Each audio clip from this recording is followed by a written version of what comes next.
Hello everyone, welcome back to Healthy Living, Healthy Cooking. আজি মই আপোনালোকৰ কাৰণে লৈ আহিছোঁ আমাৰ অসমীয়া ষ্টাইলৰ এটা মিক্স ভেজিটেবলৰ ৰেচিপি। সাধাৰণতে অসমীয়া ষ্টাইলৰ আমি যেতিয়া মিক্স ভেজিটেবলৰ কথা কওঁ সদায় আমাৰ মনলৈ এটাই কথা আহে, গৰু বিহুৰ দিনাখন যিটো আমি 100 এবিধ শাক পাচলিৰ ৰেচিপি বনাই খাওঁ, সেই ৰেচিপিটোৰ কথাই মনলৈ আহে নহয় জানো। সেই আঞ্জাখনৰ কথা আৰু খুব সোৱাদ লগা হয় সেই আঞ্জাখন, আৰু বহুতে হয়তো যিয়ে খোৱা নাই এইটো কথা বুজিব নোৱাৰিব। আৰু আজি মই এই ৰেচিপিখনো সেই বিহুতে বনোৱা আঞ্জাবিধেই হয়, আৰু মই এই ৰেচিপিটো বহুত আগতে আপলোড কৰিম বুলি ভাবিছিলোঁ বিহুতে, কিন্তু আপলোড কৰিব পৰা নাছিলোঁ কাৰণ মোৰ অকণমান চেনেলটোত কিছুমান টেকনিকেল প্ৰব্লেম হৈ আছিলে। আৰু আজি মই এই ৰেচিপিটো সেইকাৰণে আপলোড কৰিলোঁ আপোনালোকৰ কাৰণে।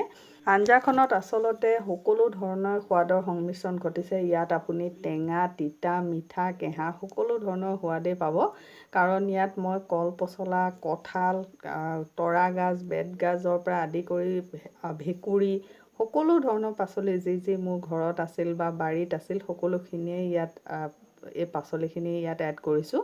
এয়া দেখিছে, এয়া পচলা আছে, তৰা গাজ আৰু বেতগাজ আছে। এই ডাঙৰ ডাঙৰ টুকুৰাবিলাক হৈছে বেতগাজৰ, আৰু এইটো এনেকুৱা ৰঙাটো তৰা গাজ আৰু এনেকুৱা বগাটো বেতগাজৰ হয়। টুকুৰাখিনি পচলা হয়। আৰু আদা, নহৰু, পিঁয়াজ, জলকীয়াও লৈছোঁ। জেনেৰেলি মই পাচন বনালে অৱশ্যে এইকেইটা বস্তু অকল আদাহে দিওঁ এইকেইটা বস্তুৰ ভিতৰত।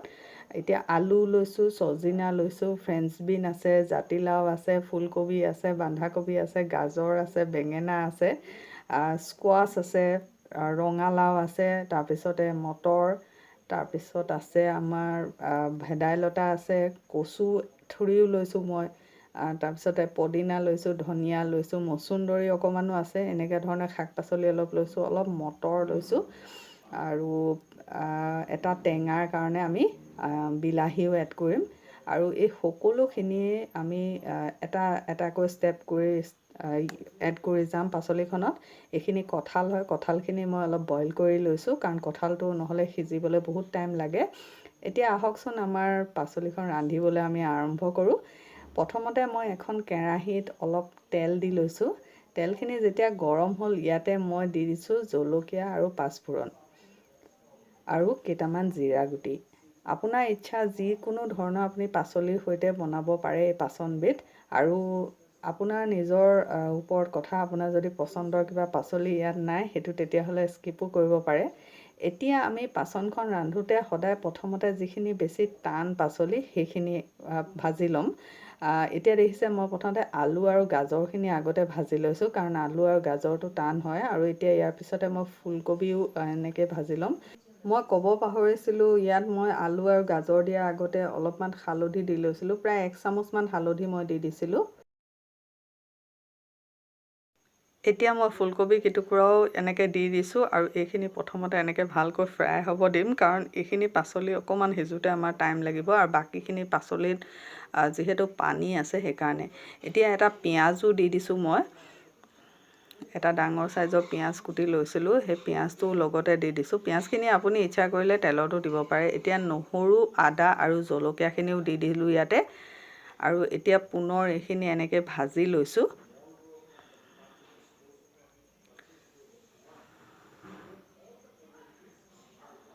আৰু এতিয়া মই ইয়াতে দি দিছোঁ ভাতকেৰেলা কেইটুকুৰামান। বহাগৰ বিহুৰ সময়ত আচলতে বিভিন্ন ধৰণৰ পাচলি বজাৰত দেখা যায়, আৰু সেইকাৰণে মই এই পাচলিখিনি একেলগে বনাইছিলোঁ, আৰু এনেকৈ ধৰণে আমি মাজে মাজে বনাই খায়ে থাকোঁ। এতিয়া মই দি দিছোঁ সোৱাদ অনুসৰি নিমখ। এতিয়া মই ইয়াতে দি দিছোঁ কল পচলা, বেতগাজ আৰু তৰা গাজ। এইখিনিও অলপ কোমল হয়, কিন্তু ইয়াক অকণমান ভাজিব লগা হয়, তেতিয়া ভাল লাগে খাবলৈ তেলত ভাজিলে। এনেকৈ ধৰণেই এটা এটাকৈ যিমান আছে টানৰ পৰা টান চব্জিখিনি আগতে দিম, আৰু পিছতে কোমল যিখিনি পানী থকা চব্জি আছে সেইখিনি মই দিম। এনেধৰণে ভাজি থাকিম। এতিয়া মই দি দিলোঁ চজিনা,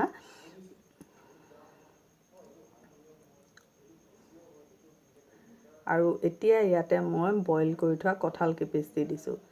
কঁঠাল এই সময়ত খাবলৈ খুব ভাল লাগে।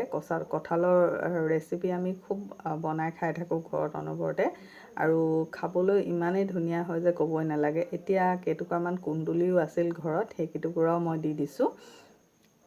আৰু এনেধৰণেই মই ভাজি থাকিম। আৰু শেষত মই এতিয়া অৱশ্যে শেষ হোৱা নাই, এতিয়াও বহুত পাচলি বাকী আছে। এতিয়া দি দিছোঁ মই ৰঙালাও। অৱশ্যে মোৰ 2 ধৰণৰ ৰঙালাও আছিলে। এনেধৰণে ৰঙালাওখিনি ভাজি ল'ম প্ৰথমতে।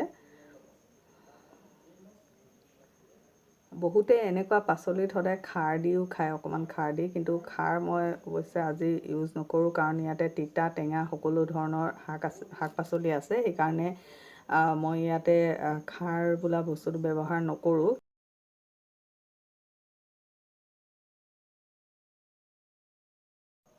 এনেকৈ ধৰণে মই মাজে মাজে এনেকৈ লৰাই পাচলিখিনি ঢাকন দি পেলাই ৰান্ধি থাকিম, কাৰণ তেতিয়া অকণ সোনকালে হয়। এতিয়া ইয়াতে দি দিছোঁ মই কেইটুকুৰামান জাতিলাও।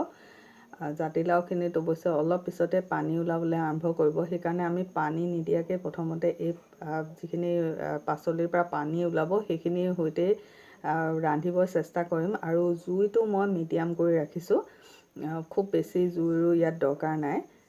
আৰু এতিয়া আমি ইয়াতে দি দিছোঁ অলপমান বন্ধাকবি প্ৰায় সৰু বন্ধাকবি এটাৰ এফালমান মই ভাজিম, যিহেতু বন্ধাকবিও এনেকৈ ধৰণে মিক্স ভেজিটেবলত দি খাই খুব ভাল লাগে।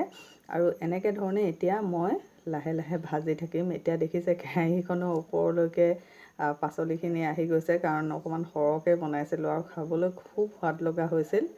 এইকেইটা হৈছে ভেকুৰী আৰু অলপমান বেঙেনাৰ টুকুৰাও দি দিছোঁ মই। ভেকুৰীকেইটা মই গোটাকৈ দিছোঁ, কাৰণ ভেকুৰীকেইটা একেবাৰে ভাঙি দিলে একদম অৱস্থা নাইকিয়া হৈ যাব, সেইকাৰণে এনেকৈ গোটাকৈ দি দিছোঁ। আৰু অলপ বন্ধাকবি বাকী আছিল, সেইখিনিও লগতে মিক্স কৰি দিছোঁ এতিয়া, কাৰণ পাচলি বেছি হৈ যোৱাৰ কাৰণে বন্ধাকবিখিনি মই পিছত দিবলৈ থৈ দিছিলোঁ অলপ শুকাই যোৱালৈকে পাচলিখিনি। আৰু এতিয়া এনেকৈ ধৰণেই ঢাকন দি মিডিয়াম ফ্লেমত মই এনেকৈ ভাজি থাকিম। আপুনি দেখিছে এইটো একেবাৰে অসমীয়া ষ্টাইলত বনাইছোঁ কাৰণে মই এতিয়ালৈকে ইয়াত একো মছলা দিয়া নাই। আপোনাৰ ইচ্ছা কৰিলে আপুনি অকণমান গৰম মছলা আৰু অকণমান জিৰা ভজা দিব পাৰে। আৰু এতিয়া শেষত মই কেইটামান মটৰো ইয়াতে দি দিলোঁ। আৰু এতিয়া এইখিনি ঢাকন মাৰি লাহে লাহে ভাজি থাকিম। আৰু যদি প্ৰয়োজন হয় মই ইয়াত অলপ পানীও এড কৰিম। এয়া লাহে লাহে আমাৰ পাচলিখিনি হৈ উঠিছে। আৰু ইয়াতে অকণমান মই গৰম পানী ছটিয়াই দিছোঁ, বেছিকৈ দিবলৈ খুব প্ৰয়োজন নাই, কাৰণ এইখন অকণমান শুকানকৈ ৰাখিম মই চব্জিখন। আপুনি ইচ্ছা কৰিলে পানী দি অকণমান পনীয়া কৰিও দিব পাৰে। এনেকৈ ধৰণে সকলো বস্তু যেনেকৈ কঁঠাল চঠাল চবতে যেতিয়া ফ্লেভাৰ্ছবিলাক সোমাই যায় তেতিয়া ভাল লাগে। এইখিনি হৈছে কচুথুৰি, ধনিয়া, পদিনা, মচুন্দৰী, ভেদাইলতা, নৰসিংহ, এইখিনি এনেকুৱা ধৰণৰ কেইটামান পাত মই বাৰীৰ পৰা ছিঙি আনিছোঁ। আৰু এইখিনিও ইয়াতে এনেকৈ মিলাই দি দিছোঁ শেষত।